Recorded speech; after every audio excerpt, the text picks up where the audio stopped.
Welcome to Get Green, Northwest Indiana, your home for lawn care solutions with Steve Daly. Each podcast, you'll learn the secret tips to growing healthy green grass and best practice solutions for watering, weed and feed, aeration, and mowing. Here are your hosts, Steve Daly and Jim JANO. All right, let's jump right in. So, Steve, why aerate a lawn? What is the purpose? Let it breathe. Break down thatch. Promote healthier roots. Let the water get down to where it needs to go. Air to get in and decompose some of the thatch. You're pulling out pieces of thatch. So basically, you're letting the water and the oxygen get to the root of the problem. Yes. Well, you got to get to the roots. Yeah. See, I'm starting to pick up a little bit on you. See? All right. So let's paint the mental picture for us. What happens? No, you roll over it with a core aerator. There's different style of aerators, and generally the healthiest practice, especially in a clay or a loam soil, is to use a core aerator. Pull the plugs. By pulling a plug out, it's picking out a piece of thatch, creating a hole for water, air. Get down in there. Think of it like pruning shrubs or something. I mean, you're pruning this out, you're removing this dead material, allowing nutrients to get through where it couldn't penetrate before as well. Before I figured out that you could actually do it for less money than I was paying for fertilizer, I tried every way I could to save money. I even went with those goofy looking shoes that had cleats where you would walk back and forth your whole yard, back and forth. And I remember thinking, man, I'm hoping my neighbors aren't looking at me. Is that do anything? Compress the clay soil that you live on. And I got a lot of clay too. Yeah, it doesn't really help you in your situation. The only place where that would actually even make a difference is some of the areas with sandy soils. And by the time you go through, you still push it. Like if it's got a heavy thatch layer, you're just kind of pushing down the thatch layer. You're not really getting through it. So no, it really doesn't provide any kind of benefit whatsoever. Now, how do you differentiate thatching versus aeration? What's the difference? Well, again, you're more pruning when you're using a aerator. Okay, you're picking out pieces of it. When you go through with a dethatcher or a power rake, you're aggressively going into that thatch layer and cutting roots and shredding, and it can be beneficial depending on your situation, but in general, it's a better practice to aerate on a consistent basis than to be using a dethatcher. I hear the word overseeding a lot. How do you aerate lawn and overseed, and is it necessary? If your lawn is taking some damage from a summer, or if it's thinning out, then yeah, aeration and overseeding is necessary. Or if you're, let your lawn go for several years and it's deteriorated and you start fertilizing it and weed controlling it to clean it up, and you're taking the time to repair it, then yeah, it might need some overseeding.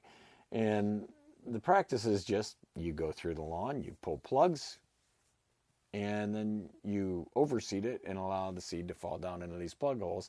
And as you feed it, the lawn fills in. So, and that basically, you're planting seeds deep in the ground where they need to be, and then you're allowing oxygen and water, and you're basically giving it some room to breathe. Generally, a core aerator is going to pull a plug anywhere from 2.5 to say 3.5 inches is where you're going to want to be set in most soil types. That's generally where they are set at. If you need to get more aggressive, there's certain aerators that'll go a little deeper. Do you aerate the lawn or do you fertilize first? Well, I mean, if you're aerating it, fertilization afterwards, after you've created the nutrient movement, is actually beneficial and better. I'm not saying fertilizing anytime is usually fine, but if you've got a binding thatch layer, then yeah, it'd be better to aerate it first and let the lawn breathe and take in the nutrients you're supplying it. Should you aerate clay soil? You can aerate the lawn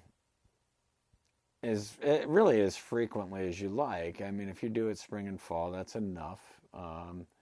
In a clay soil, it allows it to breathe. Generally, I recommend at least doing it once a year in clay, every other year at the very least. You got to keep that lawn breathing and be able to accept nutrients. In other soil types, every second or third year, depending. So with sand, you don't aerate as much as you do with clay. It's not as necessary to aerate in sand because the soil's porous. Things move through it.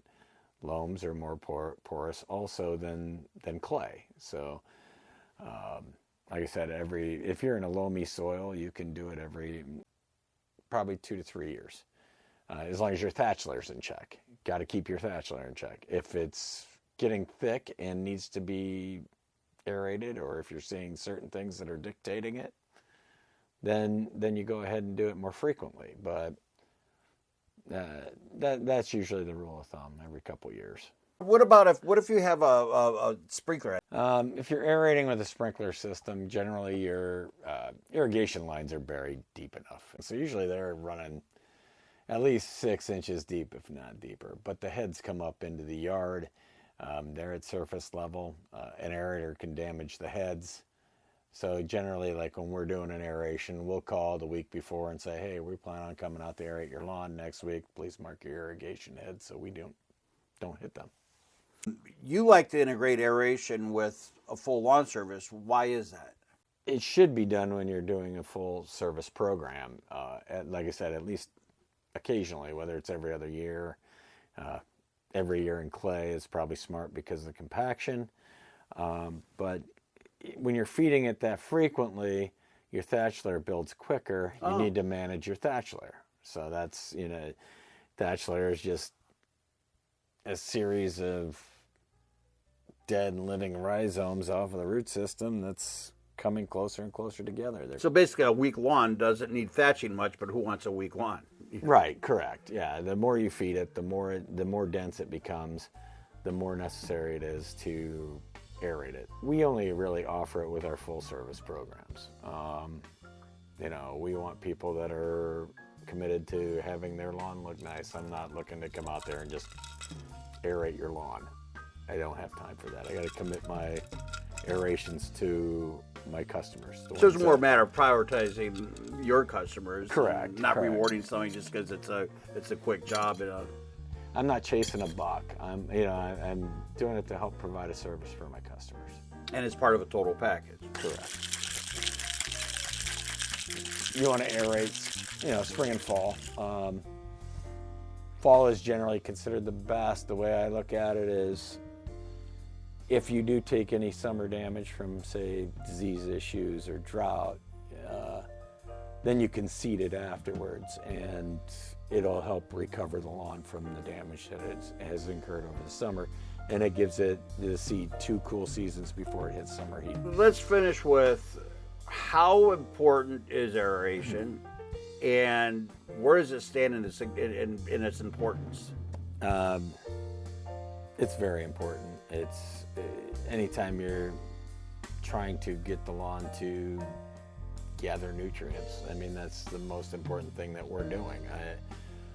We're fertilizing a lawn, but if a thatch layer is building up to a point where it's not allowing the materials to get through it, then what are we doing?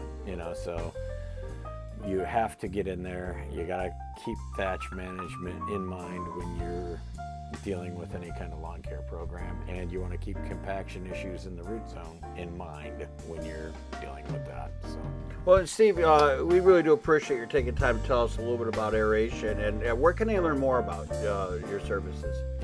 Perma-Green.com. Well, Steve, thank you so much for being with us today, and happy green lawns, everybody. Thanks, Jano. Have a good one. Thanks, Steve. Take care.